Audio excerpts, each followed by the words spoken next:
Ibu udah tahu nama saya atau perlu saya perkenalkan diri ulang kepada Ibu? Ya, silakan.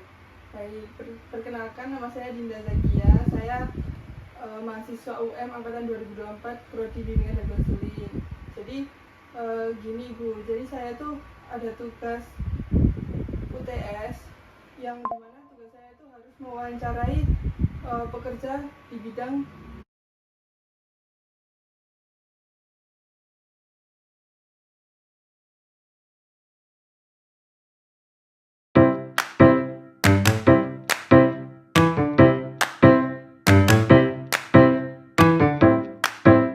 Assalamualaikum Ibu. Waalaikumsalam. Ini dengan Ibu Nurul ya? Iya. Apakah Ibu udah tahu nama saya atau perlu saya perkenalkan diri ulang kepada Ibu? Ya, silakan. Baik, perkenalkan nama saya Dinda Zakia. Saya mahasiswa UM angkatan 2024 Prodi Bimbingan dan Konseling. Jadi gini Ibu, jadi saya tuh ada tugas UTS yang dimana tugas saya tuh harus mewawancarai pekerja di bidang di tipe konvensional. Nah, apakah Ibu bersedia untuk saya wawancarai? Siap. Baik. Pekerjaan Ibu apa ini? Sebagai apa di tipe konvensional ini? Kalau pekerjaan utama adalah guru. Oke. Tapi saya juga megang koperasi khusus untuk muslimat di Kabupaten Sidoarjo. Baik, Ibu posisinya sebagai apa di koperasi tersebut? Kalau di koperasi saya sebagai sekretaris. Oke, berarti cocok ya Bu dengan tipe konvensional ini. Ya. Baik, boleh nggak Ibu ceritakan bagaimana perjalanan Ibu dalam menempuh hingga akhirnya Ibu berada di profesi yang sekarang ini? Dulu awalnya saya itu jadi anggota koperasi muslimat di Kabupaten Sidoarjo mulai tahun 2000. Kalau koperasi itu kan pengurus itu ditunjuk oleh anggota.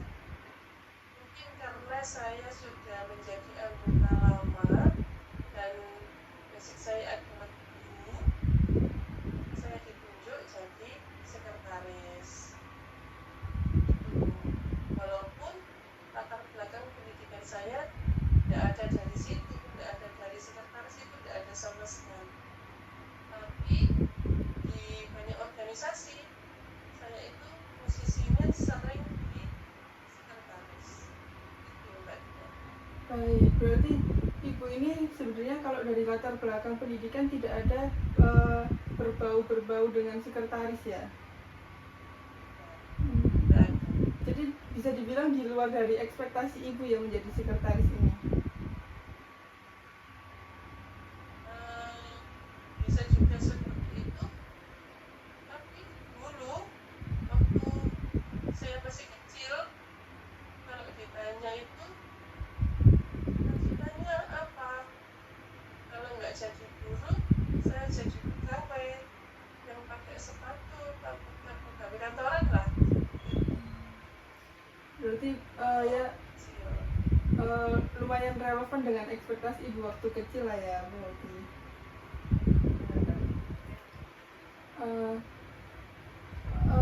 Ibu bisa nggak ceritakan kepada saya apa sih suka dan dukanya menjadi sekretaris ini?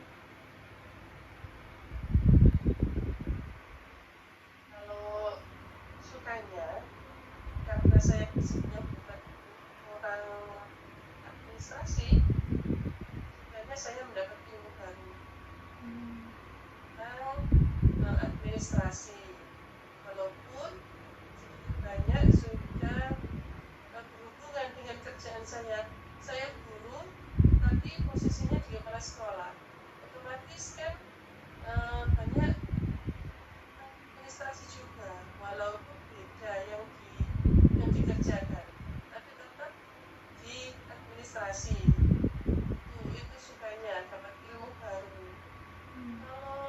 makanya ya karena basicnya bukan orang administrasi, kadang itu merasa kesusahan. Saya merasa susah, merasa berat karena memang basicnya bukan di seperti itu, bukan di sekretaris, bukan di ilmu administrasi seperti itu. Ya.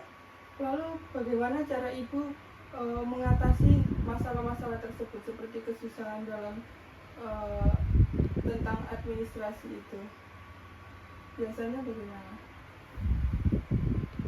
Kalau sekarang kan buku itu sudah jarang, jadi saya itu sering buka Google atau tanya senior-senior seperti itu. Itu cukup membantu Ibu ya dengan bertanya dan melihat YouTube. Iya, YouTube membantu. Oke, kalau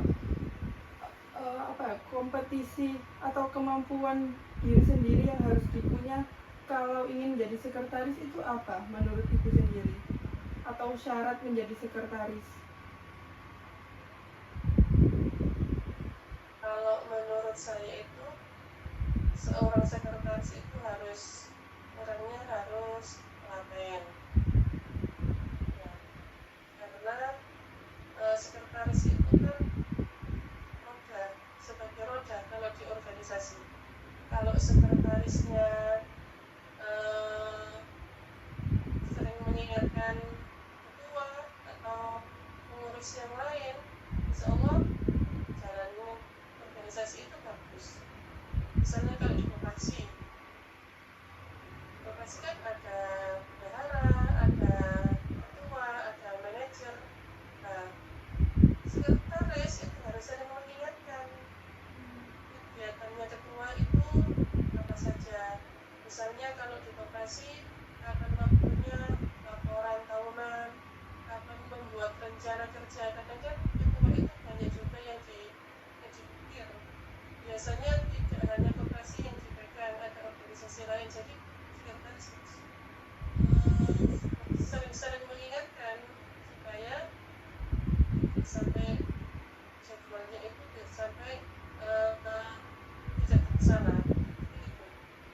Jadi bisa dibilang sekretaris ini harus punya jiwa yang peka gitu ya, yang perhatian, yang ya bisa yang nggak gampang lupa gitulah ya. Baik. Kalau kan Ibu kan pasti dalam menjalani profesi sejauh ini kan mungkin ada role model gitu atau inspirasi tokoh atau bahkan boleh misal momen yang bisa ngebuat Ibu menjadi pengen jadi sekretaris. Apakah ada? Ada. Soalnya kan saya nggak punya basic sekretaris, jadi nggak ada. Kalau yang jadi guru yang profesional seperti misalnya seperti profesor malah itu ada. Sekretaris nggak ada. Lalu alasan Ibu tetap menjalani profesi ini apa? Kalau misal nggak ada inspirasi gitu? Mungkin sudah saya bilang, ini adalah ilmu baru bagi saya. Jadi saya sedang saya punya kemampuan baru untuk menunjang profesi sekretaris itu. Saya sering ikut pelatihan. Berarti hanya sebatas karena Ibu suka mendapat ilmu baru aja ya. Kalau soal keinginan yang benar-benar keinginan dari diri Ibu sendiri itu nggak ada ya Bu? Baik. Kalau ini tips Ibu atau pesan Ibu untuk orang yang bercita-cita menjadi sekretaris apa ini dari Ibu sendiri? Kalau untuk yang benar-benar jadi sekretaris, maka dia harus menempuh pendidikan di jalur itu. Misalnya kalau sekretaris ya ambil akuntansi atau pokoknya yang berhubungan dengan ilmu yang berhubungan dengan pekerjaan itu. Dan harus bersungguh-sungguh Selain itu apakah ada apa cukup hanya itu saja? Itu aja saya kira. Baik. Oke, terima kasih Ibu karena sudah menyempatkan waktu untuk saya wawancarai soal pekerjaan Ibu ini. Saya ucapkan terima kasih banyak. Dan terakhir Bu, kasih semangat ke anak-anak muda sekarang dalam menempuh karir atau yang sedang bingung nih mau mencari karir apa. Ada nggak pesan-pesannya untuk anak-anak muda sekarang? Iya Mbak Dina, jadi orang itu jangan langsung ingin di posisi yang tinggi. Semua itu berproses. Misalnya kalau pendidikan pekerjaan itu enggak selalu harus dari ditempuh lewat pendidikannya, biasanya dari organisasi, karena dengan berorganisasi maka akan banyak relasi. Nah, biasanya pekerjaan itu walaupun pendidikannya tinggi, kalau dia tidak punya relasi, ya bisa mencapai yang diinginkan.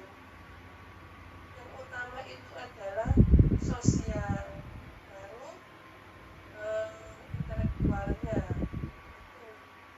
Baik, jadi kesimpulannya kita nggak bisa kalau hanya mengandalkan intelektual aja ya Bu. Kita harus juga bersosialisasi dengan yang lain. Begitupun juga sebaliknya.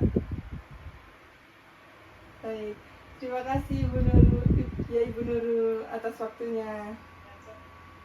Ada yang perlu dibantu lagi? Sudah cukup. Baik, saya Semangat ya belajarnya. siap Ibu.